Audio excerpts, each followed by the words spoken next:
I'm extremely concerned about the growing number of children, teenagers, and even young adults up to about 20 years old who are facing alarming levels of sadness, anxiety, hysteria, and various other psychiatric illnesses. It's a scary situation that needs to be carefully analyzed. In my experience, this phenomenon has intensified greatly in recent years.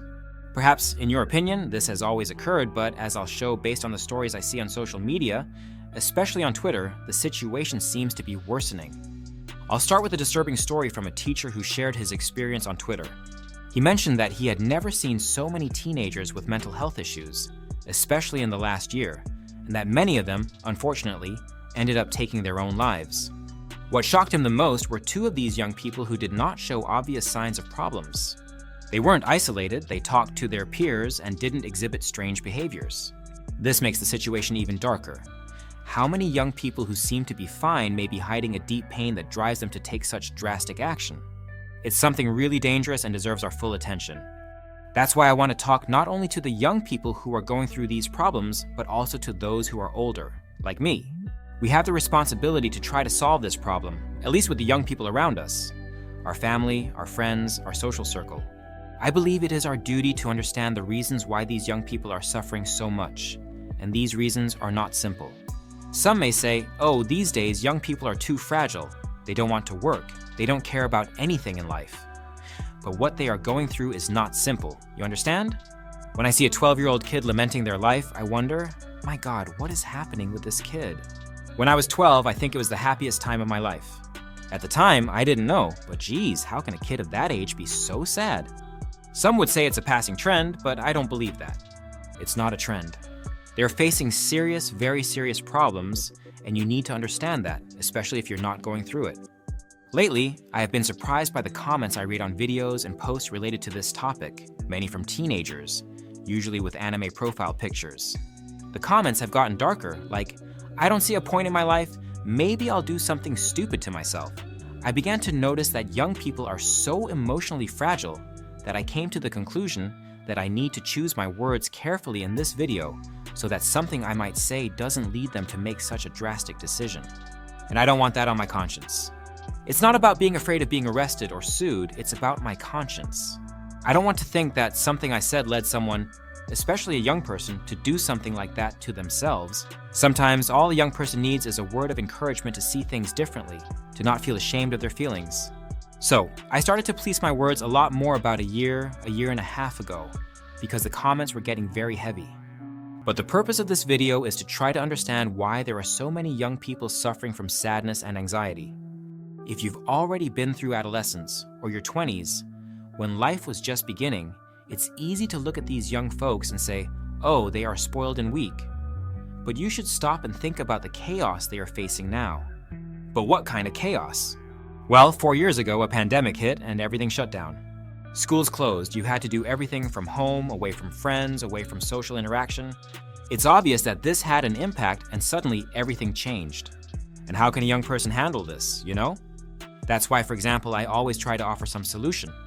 Things are tough, but we can sort out our personal lives here because, you see, the kid might think, will I get a job when I graduate? It's a real and fair concern. Are you going to blame the guy? Of course not. In my time, everyone in college thought, I'll make $10,000 as soon as I get out of here. I was able to get a job here and there. It was a thing, you know? And these days, people are thinking, even if I graduate in medicine, will I be able to get a job? It's a huge uncertainty, both economically and existentially. And let's talk about another aspect, relationships. Boy or girl, you see these horrible things happening, like cheating among celebrities. Of course, this impacts the kid. The kid is going to see this, and it's going to affect the kid, because if they want to have a family, there's another economic aspect. How are they going to have a family if they don't have enough employment? You start thinking about these things and get desperate. Are you going to judge the guy? Of course not. It doesn't help the girl. Of course not. In this uncertainty, in this chaos. It's very hard to find direction unless the boy and girl are really naive. The subject keeps showcasing a distorted reality, where everything seems perfect and happy. When young people compare themselves to these images, they may feel that their own lives don't measure up, which worsens their self-esteem and heightens the sense of failure. This contrast between virtual reality and real life is very dangerous, and many young people can't handle it. I believe we should address this problem in several ways. Firstly, we need to be more understanding and attentive to signs of emotional distress in the young people around us. We need to open communication channels, offer support, and above all, listen without judgment. Often, all a young person needs is someone to listen and validate their feelings. Besides, we need to educate young people about the dangers of social media and help them develop a critical perspective on the content they consume. We need to encourage them to seek activities and interactions in the real world that bring them satisfaction and fulfillment. Another important point is to offer professional support. Therapy and counseling can be extremely helpful in aiding young people to deal with their emotions and develop healthy strategies to face life's challenges. Taking this opportunity, I want to recommend a wonderful book that many of you may have heard of, which is 12 Rules for Life by psychologist Jordan Peterson. The book combines psychological principles with practical examples and personal stories, encouraging readers to face life's chaos with discipline, responsibility, and purpose. The link to purchase it is in the pinned comment of this video. We need to combat the stigma around mental health and encourage young people to seek help without fear of being judged. It's also essential to address the economic and social issues contributing to the young people's suffering. We need to fight for quality education without ideologies, job opportunities, and a social environment that promotes well-being and inclusion. Young people need to feel that they have a promising future and it's worth fighting for. To conclude, I want to emphasize the importance of each of us, especially the older ones, taking responsibility to support and guide the young ones.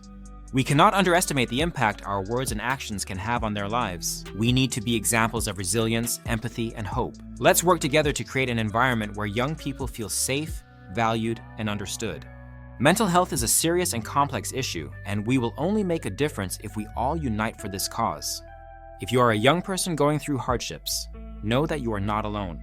There are many people willing to help, and there is hope. If you know a young person who is suffering, extend a hand, offer support, and show that you care.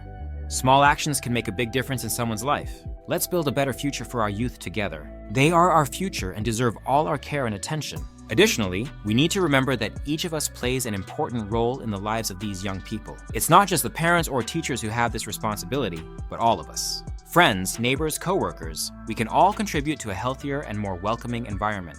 We need to promote a culture of empathy and understanding. This means being present, asking how they're doing, offering a friendly shoulder, and truly listening to their concerns. Many times, the simple act of listening can make a huge difference. Another crucial point is emotional education. Teaching young people to identify and manage their emotions in a healthy manner is fundamental. We need to equip them with the necessary tools to face life's challenges with resilience and courage. And we must not forget the importance of self-care.